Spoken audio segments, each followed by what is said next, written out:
sekalian, salam ketemu. Perkenalkan, nama saya Eka Enduan. Saya akan memandu adik-adik sekalian dalam mata kuliah Creativity dan Innovation. Kalau di dalam materi pembelajaran ini bisa diindonesiakan dengan nama kreativitas dan inovasi. Ngomong-ngomong, di sini sudah ada ketua kelasnya ya.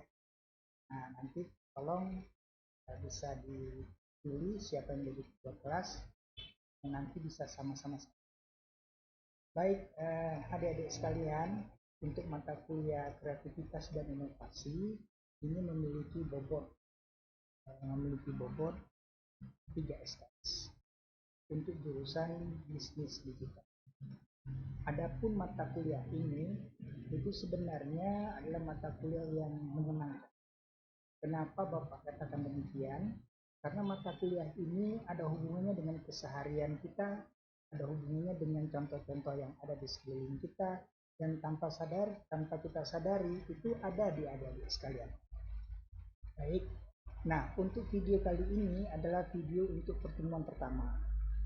Nanti akan dilanjutkan, siap-siap saja adik-adik sekalian, adik-adik siswa sekalian bisa mendownload video-video selanjutnya untuk pertemuan kedua, ketiga, dan selanjutnya hingga minimal sampai 12 kali pertemuan. Baik, sebelum kita mulai perlu Bapak jelaskan bahwasanya untuk materi perkuliahan kreativitas dan inovasi itu ada penilaian. Pertama adalah penilaian untuk persepsi itu sebesar 10%. Sedangkan untuk penilaian UTS itu adalah 30%. Untuk penilaian tugas itu nanti akan ada tugas adalah 10%. Sehingga nanti jika ditotalkan dengan UAS itu berjumlah 100%. Nanti akan Bapak jelaskan lagi bagaimana sistem penilaian. Adik-adik sekalian, sebelum kita mulai mata kuliah ini tentu kita harus tahu dulu apa sebenarnya definisi atau konsep daripada mata kuliah kreativitas dan inovasi. Baik, kita masuk kepada definisi. Apa sih sebenarnya kreativitas? Apakah benar tulisannya seperti itu? Sebenarnya F itu bisa diganti dengan Q. Seperti ini ya, karena berasal dari bahasa asing atau bahasa Inggris yang bernama creativity. Maka itu sebenarnya harus diganti F. F itu diganti menjadi Q ya.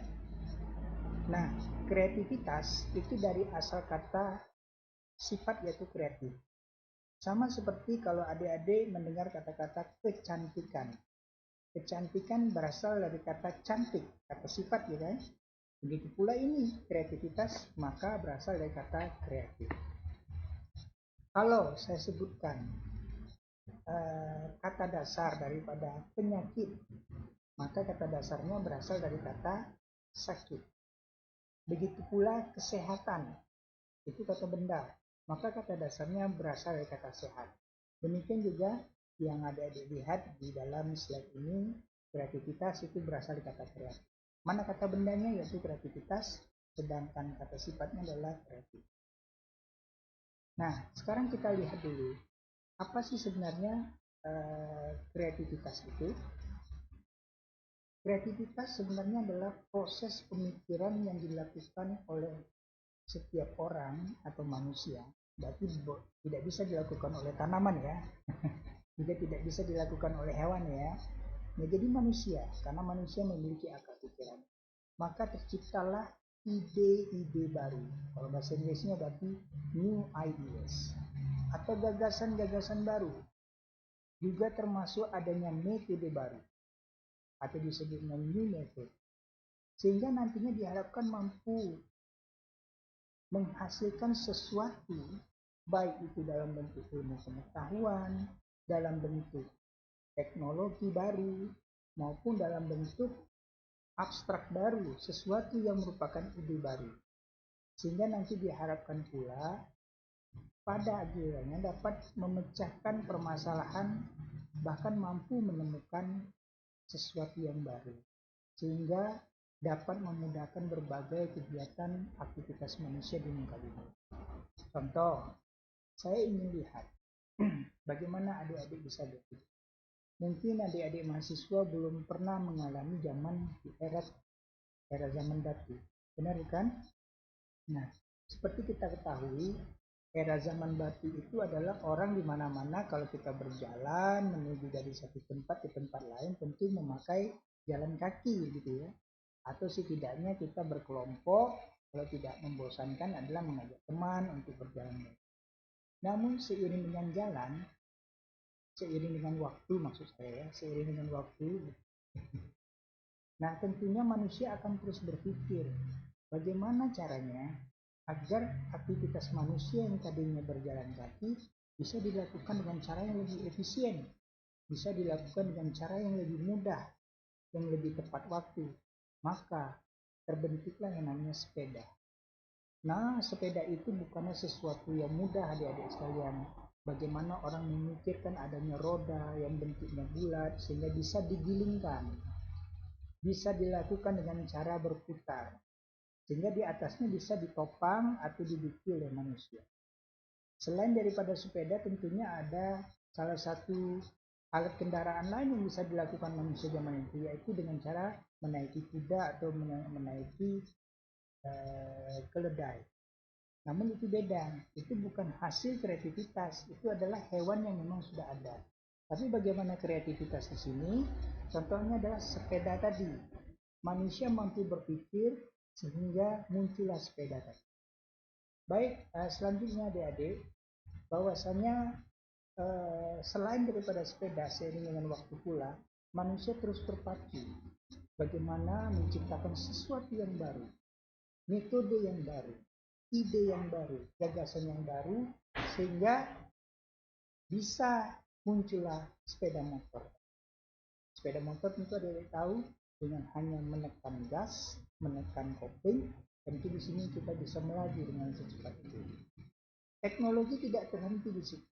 Selain sepeda motor, maka muncullah yang namanya mobil atau kendaraan liar. Nah, ini merupakan salah satu ruang lingkup yang paling kecil hasil daripada kreativitas manusia. Maka sekali lagi, kreativitas adalah hasil dari pemikiran manusia berupa ide-ide atau gagasan-gagasan yang kuncinya adalah baru. Sehingga adanya metode baru dan mampu menciptakan solusi dari setiap permasalahan manusia yang dihadapi di muka bumi. Nah, jadi di sini dapat kita ambil satu kesimpulan bahwasannya kreativitas atau creativity itu sebenarnya diambil dari 4 kata. Yang pertama adalah ide atau gagasan baru. Kemudian yang kedua adalah metode baru atau cara-cara yang baru. Ketiga, dengan adanya creativity mampu menciptakan solusi terhadap suatu masalah. Dan yang keempat, tanpa sadar adalah penemuan baru. Zaman dulu, saya kasih contoh, orang mandi hanya menyiram badannya dengan air sungai atau air seadanya.